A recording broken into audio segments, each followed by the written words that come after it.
Okay, episode number 12, and I'm talking about a topic that is so important that so many people just don't even think about when they're wanting to lose weight.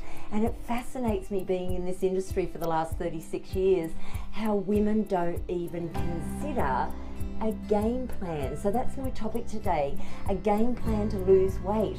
What is your game plan? Have you ever considered it? And let's consider it now if you haven't, and let's create one now if you haven't, because if you truly want to be successful in life, doesn't matter what part of life it is. Here we might be talking about losing weight, but it could be, you know, on a gaming field that you want to get to score a goal, or it could be just traveling overseas and you want to plan. Always we need a plan in order to know how we're going to succeed. What's the stepping stones to get where we want to go? So let's work about the most important 5 things in my mind for a game plan. And the first one is you've got to have a vision. Okay, you've got to know exactly where you want to go. You want to know where you want to be. What's the end result? Basically, that's what you need to do when it comes to weight loss. Visualize yourself as an end result. How do you look? How do you feel, more importantly? Okay, what size do you think you're going to be? As much as that's not of great importance to me, but visualize, close your eyes, see yourself as an end result.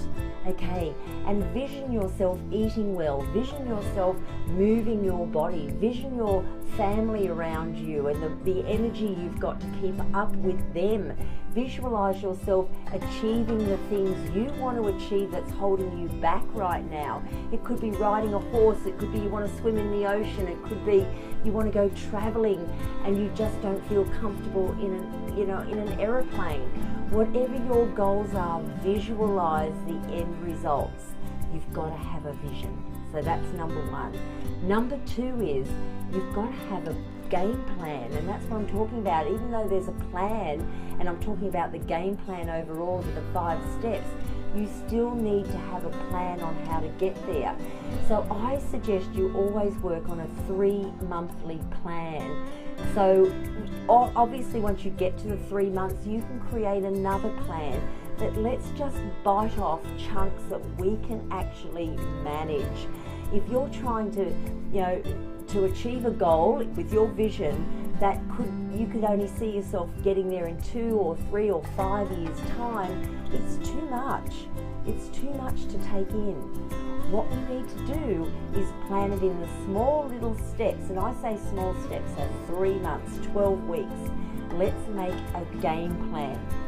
So when you've jotted down say a month, three times 1 monthly blocks, fill in those blocks with what you want to achieve in month 1.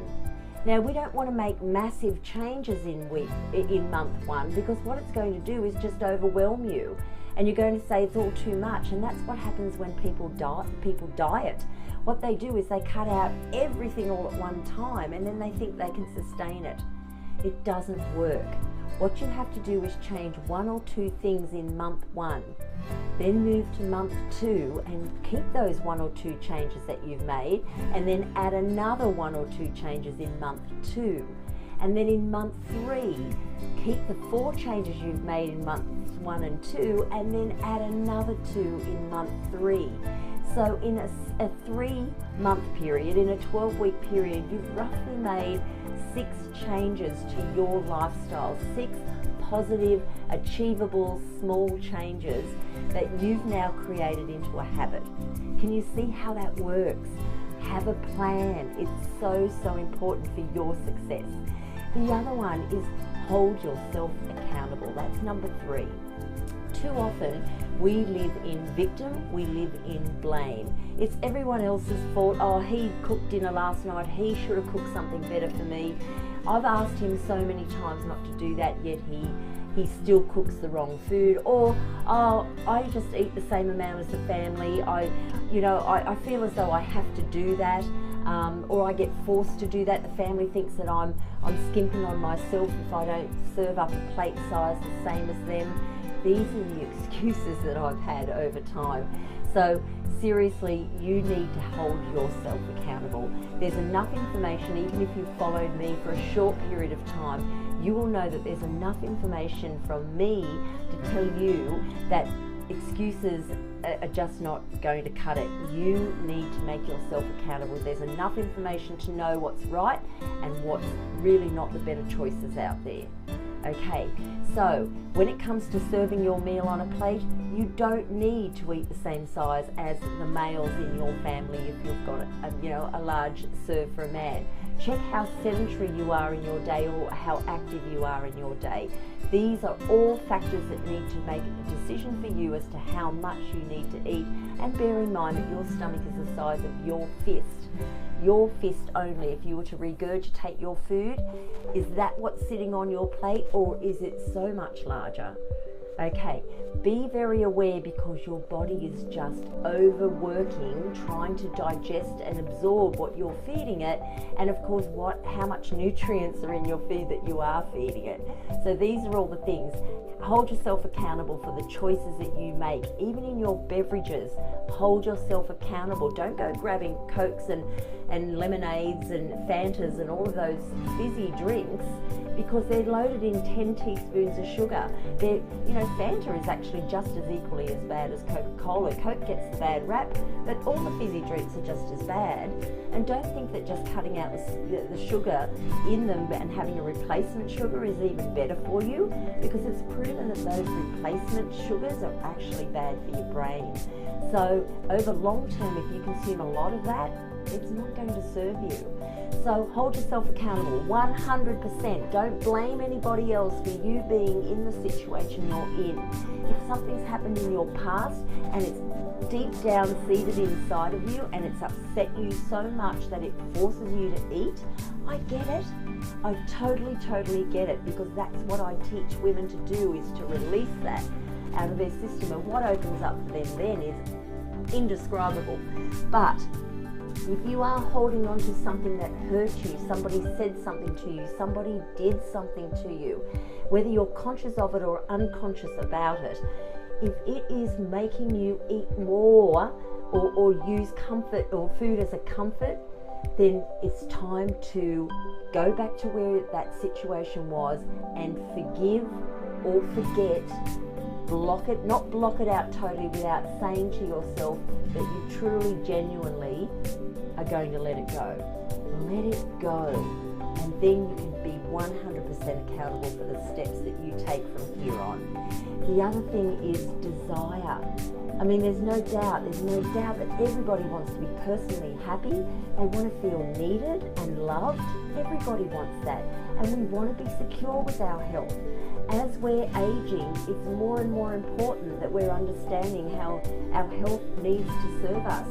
We don't want joint pain. We don't want to see ourselves in a wheelchair or on walking frames.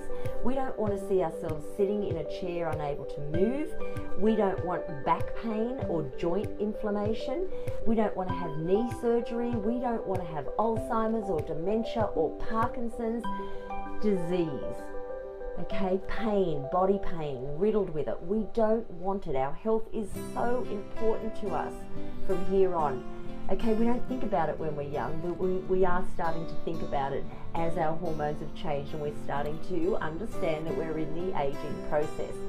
But again, we deserve to be healthy, and we deserve to have the energy that we want, and we deserve to be slim and look the way we want to look, but most importantly, feel the way we want to feel. So have the desire, okay? Don't go into it with just a statement of, oh, I really need to lose weight. And you say to your girlfriend, gee, I need to lose weight. Yeah, I need to lose weight too. Gosh, it's so hard to do. Okay, it's a statement, but nobody's making a plan about it. It goes back to the vision. It goes back to the plan. Holding yourself accountable, having the true desire. Okay, when you've got that burning desire, the fire in your belly, you will succeed. Because the things that I've just said to you that we don't want, that's my driving passion. That's with me every single day. I don't want it. I do not want any of those things that I described as I age. Okay, I'm heading to 60 pretty fast, and I certainly don't want those ailments to come on me. So that's my driving passion. That's my desire to keep myself well, keep myself healthy and slim and strong, and my body strong, my mind strong. That's why I do what I do. Okay, and the last point on the game plan is to get rid of all your excuses. I am not an excuse woman. I just do not accept excuses. And when I mentor women through their journeys, I just don't buy any excuses. They can give them to me initially, but we pretty soon turn them around so that there are no more excuses person. Okay, because we can always find, again, as I said earlier, someone else or something else to blame the situation on. Oh, but I had to go out and have those 3 cupcakes because I was out with the girls. Okay, you can go out with the girls, but you can make a better choice. You could have a nice cup of tea or a herbal tea without having to have a full milked coffee, for example. Okay, there you go. There's a 500 calorie saver or instantly. And you can have 1 small cupcake. You don't have to have 3. Okay, see how it works? It's so simple to do. So cut the excuses. Okay, only you can make the decision to lose weight. And you deserve to lose the weight that you want if it's going to make you happy, and that's what we spoke about. If it's going to make you feel that happiness and feel that need and that love that you're looking possibly for, or you've got around you, but you want to reinforce and make sure it's there forever. But the most important thing is your health as well.